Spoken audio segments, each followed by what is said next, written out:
Hello everyone, welcome to day 7 of learning how to develop websites using HTML and CSS in 7 days. ఈ వీడియోలో మనం మన వెబ్సైట్ని go live ఎలా చేయొచ్చు అని అయితే చూసేద్దాం. దీనికోసం మనకు ఒక డొమైన్ అయితే కావాల్సి ఉంటుంది. ఆ డొమైన్ ఎక్కడ తెచ్చుకోవాలి, ఎలా తెచ్చుకోవాలి అని కూడా చూసేద్దాం. ఇంకా స్టార్ట్ చేద్దామా మరి వీడియో? దీనికోసం అట్ ఫస్ట్ మీకు నచ్చిన బ్రౌజర్ అయితే ఓపెన్ చేసి W3 Schools ఫ్రీ డొమైన్ అని చెప్పి అయితే సెర్చ్ చేయండి. సెర్చ్ చేసినాక మనకి ఫస్ట్ లింక్ అయితే వస్తుందన్నమాట. అదైతే ఓపెన్ చేసుకోవాల్సి ఉంటుంది. ఇక్కడ మీకు అయితే వచ్చింది కదా, ఈ లింక్ అయితే ఓపెన్ చేసుకోవాలి. ఈ లింక్ ఓపెన్ చేసినాక ఇక్కడ గెట్ స్టార్ట్ ఫర్ ఫ్రీ అని చెప్పి అయితే కనిపిస్తుంది. దీని అయితే క్లిక్ చేయండి. మనం క్లిక్ చేసినాక సైన్ అప్ పేజ్కి అయితే రీడైరెక్ట్ అవుతాము. ఇక్కడ మీరు డైరెక్ట్గా గూగుల్తో అయితే లాగిన్ అయిపోవచ్చు. నేను నా గూగుల్ అకౌంట్ నుంచి లాగిన్ అయితే అవుతున్నాను. లాగిన్ అయిన తర్వాత మనకి ఇలా లోడ్ అవుతూ ఉండిద్ది ఒక సెకండ్. తర్వాత మీరు ఇక్కడ స్టార్ట్ యాజ్ ఫ్రీ యూజర్ అని ఉంది కదా, దీని అయితే సెలెక్ట్ చేసుకోండి. సెలెక్ట్ చేసుకున్న తర్వాత ఇక్కడ గెట్ స్టార్ట్ ఫర్ ఫ్రీ అని ఉంది కదా, అదైతే క్లిక్ చేయండి.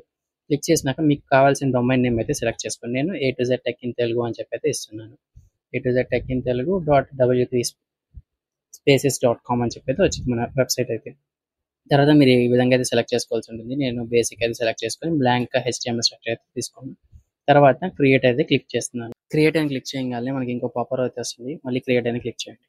క్లిక్ చేసినాక మనకి ఆటోమేటిక్గా అయితే ఒక వెబ్సైట్ అయితే క్రియేట్ అయిపోతుంది. ఇక్కడ మీరు చూడొచ్చు, ఇక్కడ మన ఫైల్స్ అయితే ఉన్నాయి. ఈ డొమైన్ అయితే మనకి ఒక వెబ్సైట్ అయితే క్రియేట్ అయిపోయింది. దీనికోసం మనం ఇండెక్స్ ఫైల్ ఉంది కదా, ఇండెక్స్ అయితే ఓపెన్ చేస్తే మనకి ఇక్కడ లింక్ అయితే కనిపిస్తుంది కదా, ఇదే అనమాట మన వెబ్సైట్ లింక్. ఈ లింక్ని యూస్ చేసుకొని ఎవరైనా కానీ యాక్సెస్ అయితే చేసుకోవచ్చు మన వెబ్సైట్ని. అండ్ నేను ఫైల్స్ అయితే ఇంకా అప్లోడ్ చేయలేదు, ఫైల్స్ అయితే అప్లోడ్ చేద్దాం. దీనికోసం మీరు బ్యాక్ వచ్చేసి మన డొమైన్ అయితే ఉంది కదా, దాని మీద అయితే క్లిక్ చేయండి. క్లిక్ చేసినాక మనకి ఈ విధంగా ఫైల్స్ అయితే ఉంటాయి. అట్ ఫస్ట్ మనం VS కోడ్ అయితే ఓపెన్ చేసుకుందాం. ఎస్టర్డే మనం నా క్రష్ కోసం అని చెప్పి ఒక రెజ్యూమ్ అయితే క్రియేట్ చేసాం కదా, దాన్ని index.html అనే ఫైల్ నేమ్తో అయితే సేవ్ చేస్తున్నాను. అండ్ దాంతోపాటు మనం CSS ఫైల్ కూడా అయితే చేంజ్ చేసేద్దాము. ఇది index.css అని చెప్పి కూడా చేంజ్ చేద్దాం. ఇండెక్స్ అనేది ఎందుకు అంటే ఫస్ట్ వెబ్సైట్లో ఏదైనా సరే పేజ్ రెండర్ అయింది అంటే అది ఇండెక్స్ ఫైల్ అనమాట. index.html అనే ఫైల్ అయితే రెండర్ అయింది. సో దానికోసం అని చెప్పి మనం ఈ విధంగా క్రియేట్ చేసాం. అండ్ మనం ఇప్పుడు ఆల్రెడీ ఉన్న ఫైల్స్ అయితే డిలీట్ చేసేద్దాం. మీరు కావాలంటే ఆ ఫైల్స్ని నేమింగ్ అయితే అడ్జస్ట్ చేసుకోవచ్చు. బట్ నేను ఏం చేస్తాను అంటే 1 సెకండ్ స్టైలింగ్ అయితే మర్చిపోయాను. Day 6 అనే ఉంది. ఇక్కడ index.css అనేది పెట్టేద్దాం.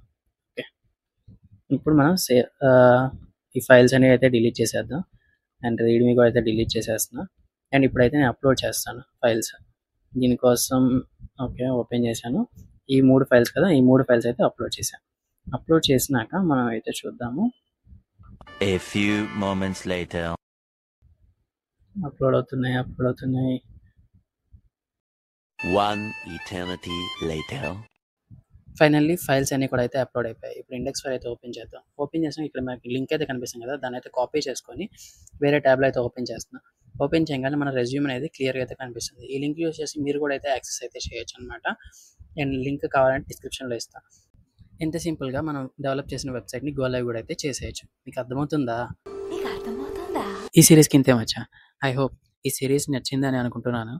ఇఫ్ నచ్చినట్టయితే ఈ సిరీస్ మొత్తం కలిపి ఒక 500 లైక్స్ అయితే కొట్టేసేయండి. మనం యాజ్ సూన్ యాజ్ పాసిబుల్ జావాస్క్రిప్ట్కి సంబంధించి కూడా ఒక సిరీస్ అయితే ప్లాన్ చేసుకుందాం. అండ్ ఈ వీడియో మీకు నచ్చినట్టయితే లైక్ చేయండి, షేర్ చేయండి, సబ్స్క్రైబ్ చేసుకోవడం మాత్రం మర్చిపోకండి. Keep smiling, have a nice day, by by.